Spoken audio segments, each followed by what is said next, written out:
Kapayapaan po ang sumainyo mga giliw naming mga taga-subaybay. Maraming salamat sa Panginoon sapagkat minsan pa ay ipinahintulot niya na tayo po ay magsama-samang muli at pakinggan, alamin ang mga aral at kalooban ng ating Panginoon Diyos na nasusulat sa banal na kasulatan. At ito po'y inihahatid sa inyo sa pamamagitan po ng programang ito na ang Kabanal-Banalan.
Ako po ang inyong lingkod, kapatid na Benhanan, at sa pagkakataong ito ay makakapiling natin ang ating minamahal na kapatid na Neraya. Kapayapaan po, kapatid na Neraya. Kapayapaan din pong sumainyo, kapatid na Benhanan, at kapayapaan po sa inyong lahat na aming mga mahal na taga-subaybay ng palatuntunang ito na ang Kabanal-Banalan.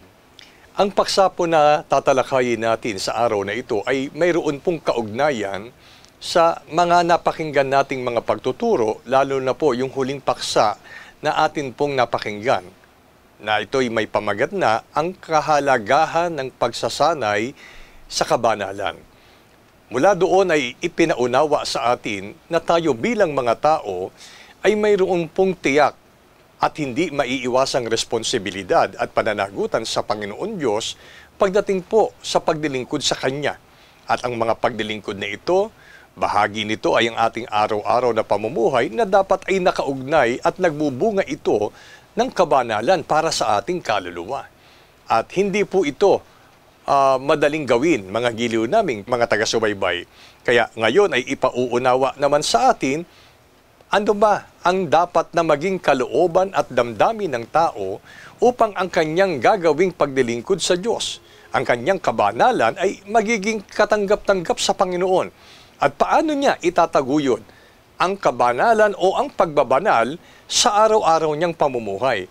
Napaka-importante po na malaman natin ang isang tiyak na paraan at kaalaman kung papaano nga ba natin dapat ginagawa ang kabanalan.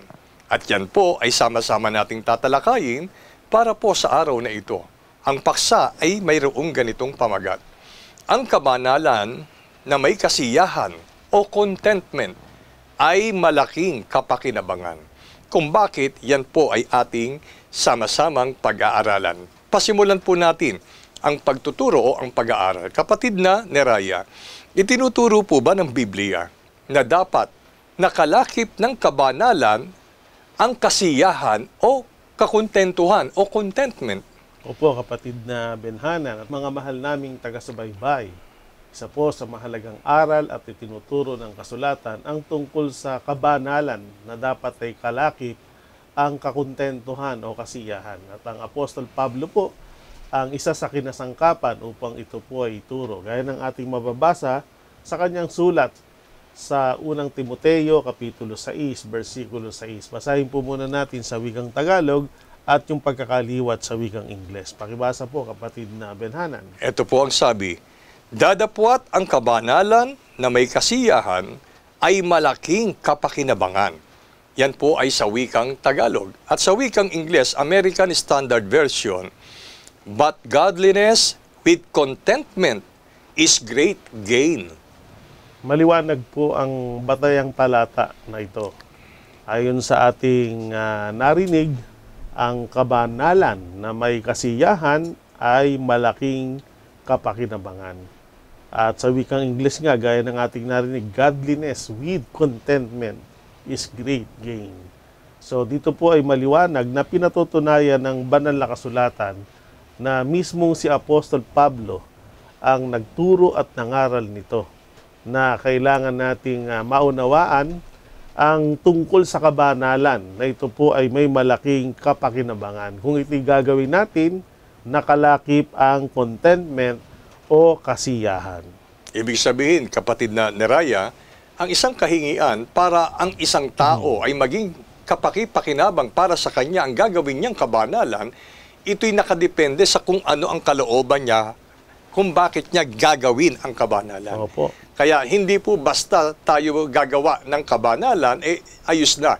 Sapagkat hindi po naman natin maiaalis sa ibang tao, sa ibang nakakasalamuha po natin. At maling pangangatwiran ng tao na para bang gina-justify nila na basta ako gumawa ng mabuti, masaya man akong ginawa yon o hindi napilitan man akong gumawa noon ng kabutihan, kabanalan ko yon.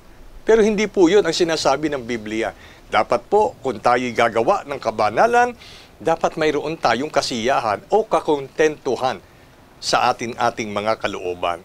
Kapatid na Neraya, gaano po kasimple ang pamantayan ng buhay na may kasiyahan o contentment sa pagtataguyod ng kabanalan? Ang sagot po ng Biblia ay mababasa po natin sa unang Timoteo pa rin, Kapitulo 6, versikulo 7 hanggang 8. Sapagkat wala tayong dinalang anuman sa sanglibutan, at wala rin naman tayong mailalabas na anuman. Ngunit, kung tayo'y may pagkain at pananamit, ay masisiyahan na tayo doon. Maliwanag po ito, mga mahal naming taga-subaybay, ang pamantayan ng buhay kung gaano kasimple, na kung ito ay nararanasan natin ay sapat na ito upang tayo makontento at magbanal na kalakip ang tinatawag na kasiyahan. Sabi ng Apostol Pablo, kung tayo may pagkain at pananamit, masisiyahan na tayo doon. So dito po ipinapaunawa na napakasimple lang o napakapayak lang ng buhay ng mga Kristiyano, na sa ganitong estado ng pamumuhay ay sapat ito para makontento tayo o masiyahan. At kahit na may kinakain lang tayo at dinaramit, sapat yun para masaya tayong magtaguyod ng kabanalan o gawaing paglilingkod sa Diyos at pagtupad ng kanyang mga utos. At ipinaliwanag din po niya ang mga kadahilanan nito. Ang isa sa dahilan, sabi niya, wala naman tayo anyang anumang dinala sa sanglibutan. At darating ang panahon, lilisan tayo, wala tayo anumang mailalabas na anuman dito. Isabihin, ang buhay natin sa mundo talaga pong buhay paglalakbay. At kung paanong dumating tayong walang anumang dala, aalis tayong walang anumang material na dala. Tanging ang kabanalan lang na ginawa nating kalakip ang kakontentuhan, yun ang ating madadala at yun ang magiging batayan para magkamit tayo ng great gain o malaking kapakinabangan. Ibig sabihin, kapatid na Neraya, ang Apostol Pablo ay nagtuturo sa atin ngayon kung paano ang dapat na maging pag-iisip natin, kung ano ang dapat na maging mindset natin, samantalang tayo ay binubuhay ng Panginoon sa mundong ito. Una, ibig ni Apostol Pablo na makita natin ang isang katotohanan na wala tayong dapat panghinayangan sa buhay na ito kung tayo man ay lumisan. Wala tayong anumang dapat pagsisihan. Kung halimbawa, sabi nga ni Apostol Pablo, kung hindi tayo naging mapalad na maging masagana ang buhay natin, huwag mong ipagsisihan ito. Kasi ito yung ibinigay ng Panginoon sa atin. Ang hinahanap sa atin, kung yan ang ibinigay sa atin ng Panginoon na uri o antas ng pamumuhay, tanggapin nating may kakontentuhan. At samantalang kontento ka na, hindi naman ang ibig sabihin ay huwag ka nang magsikap. Pero kung yan talaga ang kasalukuyang kalagayan ng iyong buhay, matuto tayong ipagpasalamat sa Diyos yan. Makontento tayo. At yun, yung pagiging kakontentuhan natin sa buhay natin kung tayo may naghihirap sa buhay na ito, huwag nating kalimutan na hindi tayo gagawa ng kabanalan. Kasi pagkakontento ang isang tao sa kanyang buhay ay inspirado siya na gawin yung kalooban ng Panginoon. Dapat po, inspirado ang tao na ginagawa ang kabanalan upang magkaroon siya ng dakilang pakinabang sa bagay na ito.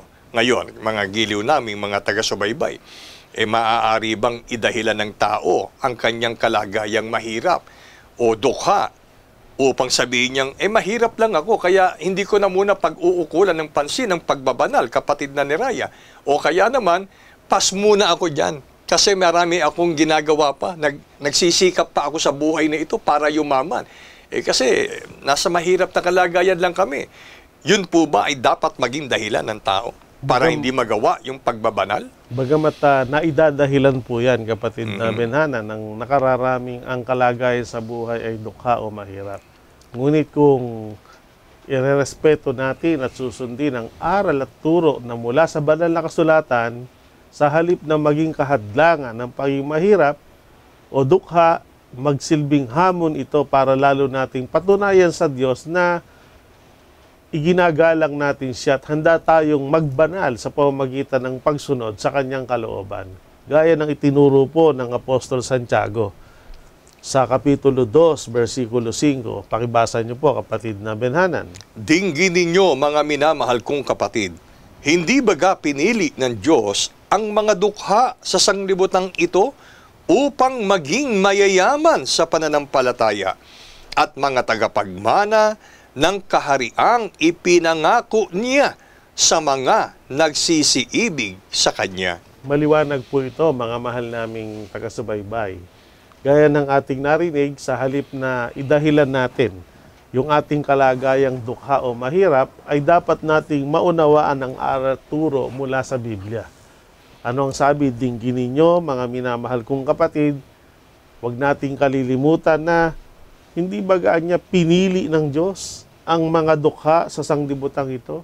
Anong layunin ng Diyos ng pagpili? Upang maging mayayaman sa pananampalataya.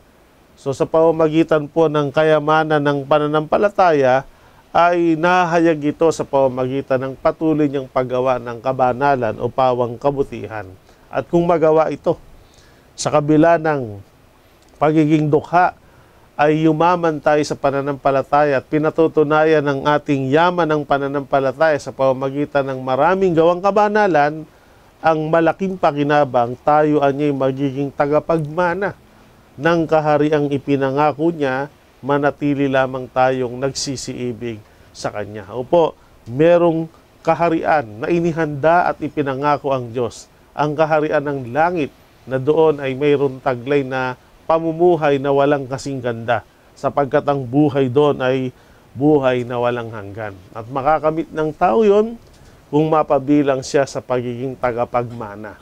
At makakamit naman ng tao ang pagiging tagapagmana kung hindi niya idadahilan sa Diyos ang pagiging dukha niya, kaya niya hindi nagagawang kabanalan. Sa halip, lalong nagsisilbing hamon sa Kanya ang pagiging dukha, at tinatandaan niya na isa yun sa naging batayan ng Diyos, kaya siya pinili para yumaman sa pananampalataya, yumaman sa gawang kabanalan at maging tagapagmana ng kahariang ipinangako ng ating Panginoon. Katotohanang ang mga pagtuturong ito ay sumasagot sa mga katanungan na maaaring nasa inyong kaisipan. Posibleng sinasabi ninyo na bakit ba ako ginawang ganito ng Panginoon? Bakit naging ganito kababa o kahirap ang aking kapalaran? Mga minamahal naming mga taga-subaybay, sa katotohanan dapat po nating ipagpasalamat kung tayo man ay dumaraan sa kagipitan, kung tayo man ay nasa kahirapan ng buhay. Bakit? Sapagkat yung ganyang estado ng pamumuhay sa mundong ito, lalong nakatingin ang ating Panginoon Diyos. Mga minamahal naming mga taga-subaybay, maliwanag ang sabi, pinili ng Diyos ang mga dukha sa sanglibutang ito. Kung ikaw ay dukha sa kasalukuyang panahon, ngayon ay sinasabi sa iyo ng Panginoon, pinipili ka ng Panginoon. Ang dahil ng pagkakapili sa iyo, mahal naming taga-subaybay, ay upang maging mayaman sa pananampalataya.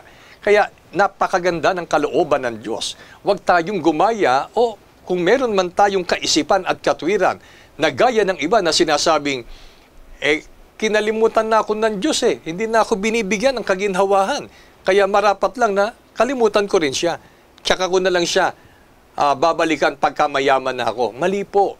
Ito po ang dahilan ng Diyos kung bakit ikaw ay nasa kalagayang mahirap upang maging mayaman sa pananampalataya.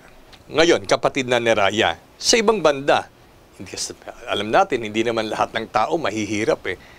Kung ang tao naman ay nasa kalagayang mayaman sa buhay na ito, nararapat ba natin na pabayaan o makalimutan ang kabanalan dahil sa pagiging mayaman na?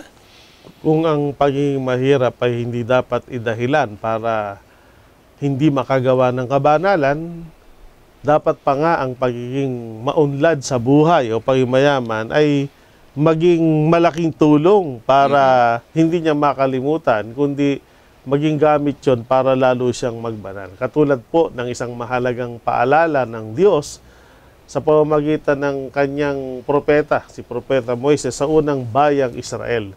Mababasa po natin yan sa Deuteronomio Kapitulo 8, versikulo 11 hanggang 14. Mag-ingat ka na baka iyong malimutan ang Panginoon mong Diyos sa hindi mo pagtupad ng kanyang mga utos at ng kanyang mga kahatulan at ng kanyang mga palatuntunan na aking iniuutos sa iyo sa araw na ito. Baka pagka ikaw ay nakakain at nabusog at nakapagtayo ng mabubuting bahay at iyong natahanan, at pagka ang iyong mga bakahan at ang iyong mga kawan ay dumami, at ang iyong pilak at ang iyong ginto ay dumami, at ang lahat ng tinatangkilik mo ay dumami, ay magmataas ang iyong puso at iyong malimutan ang Panginoon mong Diyos na naglabas sa iyo sa lupain ng Ehipto sa bahay ng pagkaalipin. Gaya po ng ating narinig, noon pa man ay pinagpaunang sabi na ng Diyos sa pamamagitan ng kanyang lingkod na si Moises tungkol sa pagbabagong kalagayan ng mamamayang Israel na tinawag na unang bayan ng Diyos ng una.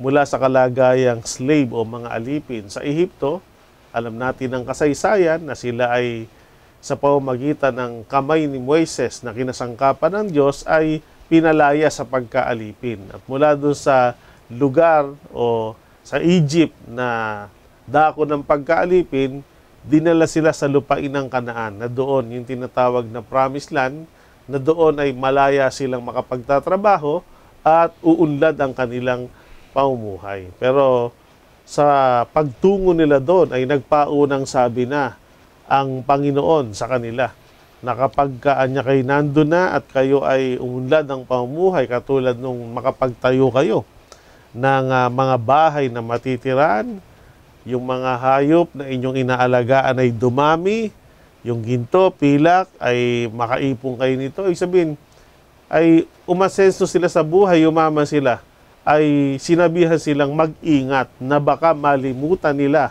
ang Panginoong Diyos sa paraang hindi pagtupad ng kanyang mga utos. Meron po kasi mga tao na nagsasabi, hindi naman kami nakalilimot tumawag sa Panginoon. Kulang lang kami anya ng panahon para magsimba o sumamba.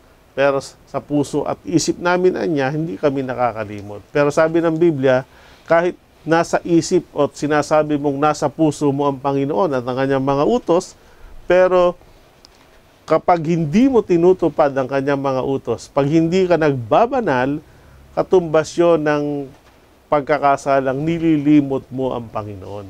Kaya dito po ipinapaunawa na kung yung kalagayang pagiging mahirap o dukha ay hindi marapat idahilan para hindi ka magbanal, lalong-lalo na po yung kalagayang ipinahintulot ng Diyos na ang tao ay yumaman o magkaroon ng maraming pag-aari. Sa halip na makalimutan niya ang Panginoon o maging abala siya sa maraming mga bagay, ang pinakamainam na gawin ay gamitin natin yung mga karagdagang pagpapala na ibinigay ng Diyos sa atin para lalo tayong makasunod at makatupad sa mga bagay na kanyang ipinag-uutos upang sa pamamagitan ng ating kayamanan, yumaman naman tayo sa mga gawang kabanalan.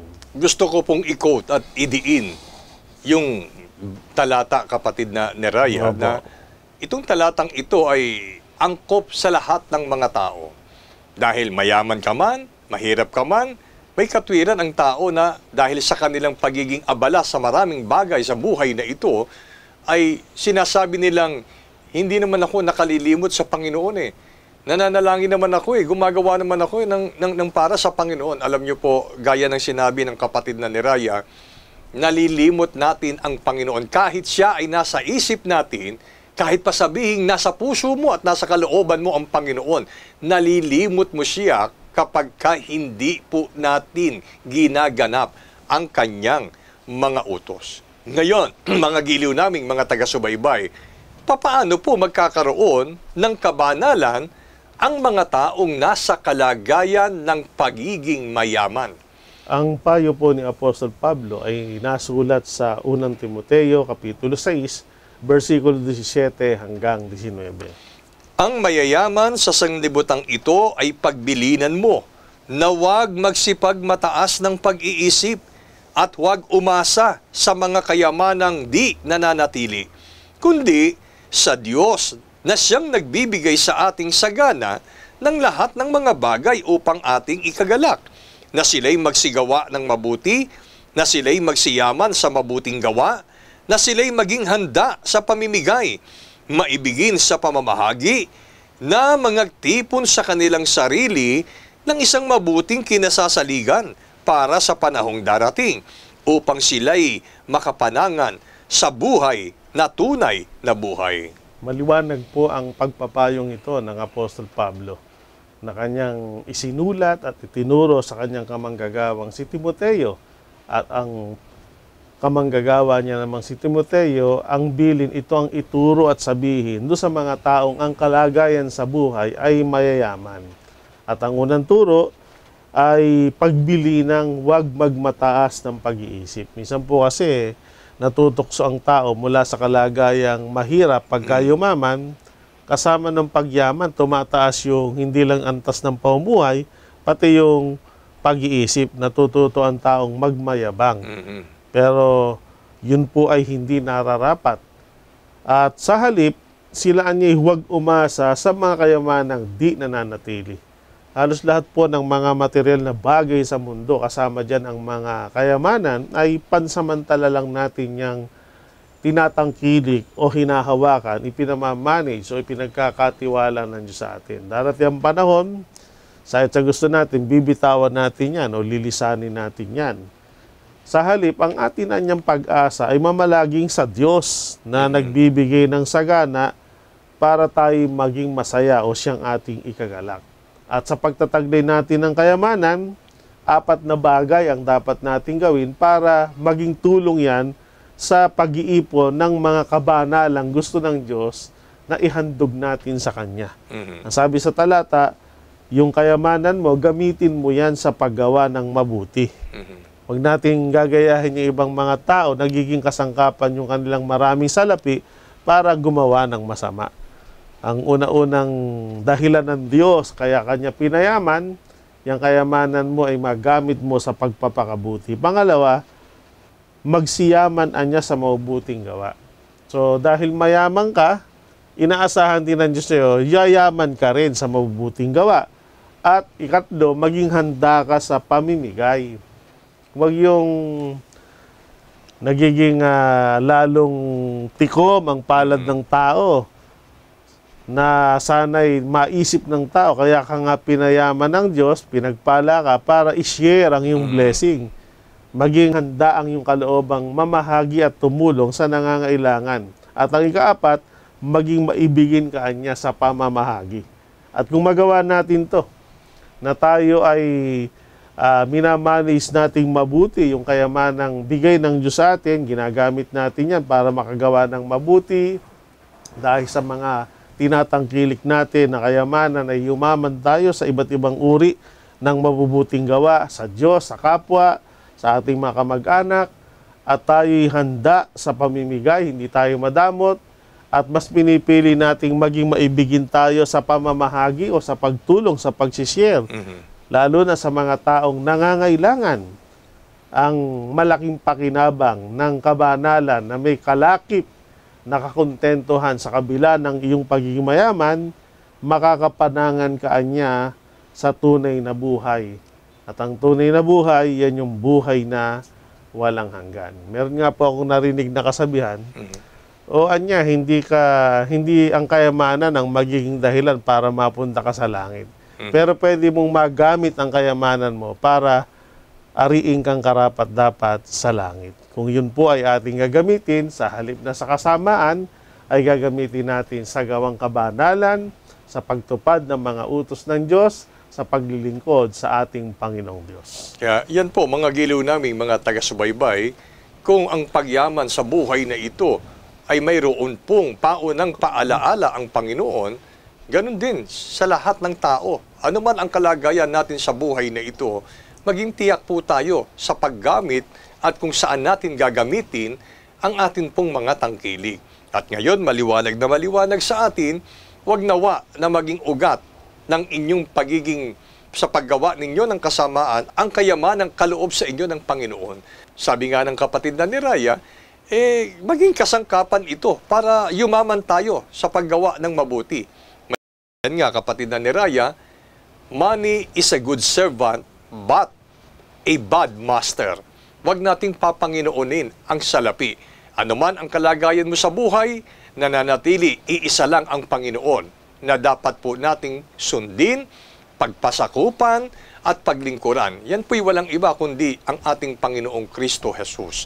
Mga giliw naming mga taga-subaybay, sa pamamagitan ng pagtuturong ito, ano po ang ipinapayo sa atin ng mga pagtuturong ito na siyang dapat ay maingatan po natin sa ating puso habang tayo ay nabubuhay? Ang sagot po ng Biblia ay mababasa po natin sa Pilipos, Kapitulo 4, versikulo 11 hanggang 12. Hindi sa sinasabi ko ang tungkol sa kailangan, sapagkat aking natutuhan ang masiyahan sa anumang kalagayang aking kinaroroonan. Marunong akong magpakababa at marunong naman akong magpakasagana. Sa bawat bagay at sa lahat ng bagay ay natutuhan ko ang lihim, maging sa kabusugan, at maging sa kagutuman, at maging sa kasaganaan, at maging sa kasalatan. Narito po ang mahalagang pagpapayo at aral na iniiwan sa ating puso ng paksang araling ito. Nagsasabi sa atin na ang kabanalan na may kalakip na kasiyahan o contentment ay may malaking pakinabang. Tularan po natin si Apostol Pablo, gaya ng kanyang ipinahayag, natutunan ko niya masiyahan sa anumang kalagayang aking kinaroroonan. Si Apostol Pablo po ay may mga panahon na naranasan niyang paghihirap.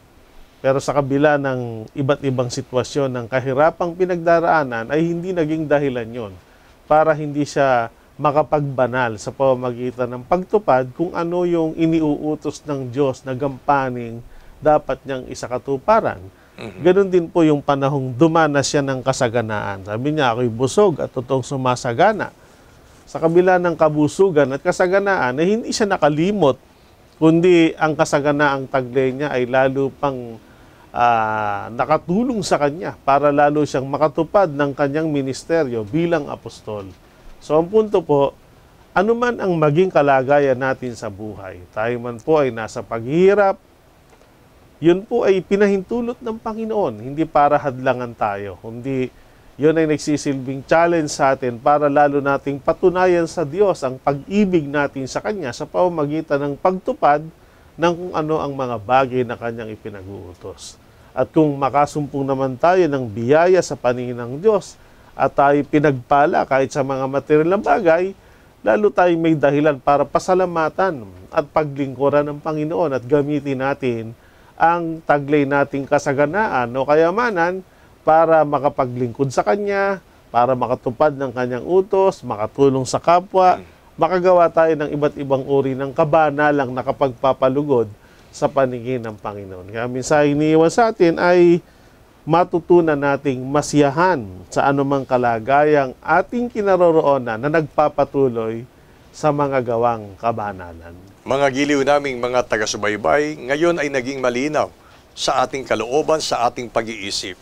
Huwag nating hayaan na ang sitwasyon natin sa buhay na ito ang magdidikta kung ikaw ba ay susunod sa Panginoon o hindi ka susunod sa Panginoon.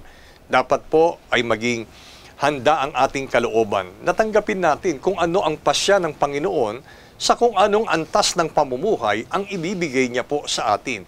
Gaya ni Apostol Pablo, maging mahirap man o sa kalagayang mayaman, kalagayang masagana at sa kalagayang salat sa buhay, hindi po naapektuhan nito si Apostol Pablo. Sa halip, nagpatuloy siya hanggang sa kanyang kamatayan sa pagtatapat at paglilingkod sa Panginoon, na yun nga po ay kabanalang mayroong dakilang pakinabang. At sana matularan natin si Apostol Pablo sa mga darating na araw ay matanggap na natin. Yun po kasi ang keyword matanggap. Wag tayo dun sa stage of denial na para bang sinisisi natin ang Panginoon, ba't ito buhay natin? Wag. Sa halip ipagpasalamat mo yan. At mararanasan mo, kapatid, mararanasan nyo, mga minamahal naming mga taga-subaybay, gagaan ang pakiramdam ninyo. At yon ang magpapasimula para tayo sumunod sa kautusan ng Panginoon. Sana'y ipagpala sa ating puso't kalooban ang mga pagtuturong ito, basbasan ng Diyos mula ngayon at magpakailanman. Amen.